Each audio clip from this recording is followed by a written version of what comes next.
அச்சங்கோவில் அரசன் என்போம், ஆரியங்காவு ஐயன் என்போம், குலத்து புளை பாலன் என்போம், எரிமேலி ஸ்ரீதர்ம சாஸ்தாவென்போம், சொரிமுத்து ஐயனார் அப்பன் என்போம், ஜோதிச ரூபன் என்போம், மகர்ஷி மர்தன் என்போம், மணிகண்ட சுவாமி என்போம், சுகுணவிலாசன் என்போம், சுந்தர ரூபன் என்போம், ஜாதி மத பேதமில்லா கடவுளாம், சத்திய வடிவான தெய்வமாம், ஆபத்தில் காப்பவனாம், அன்னதான பிரபுவாம், உலகத்தின் முப்பற்ற தெய்வமாம்,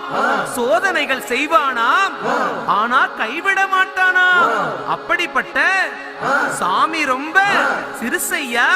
ஆனா சக்தி ரொம்ப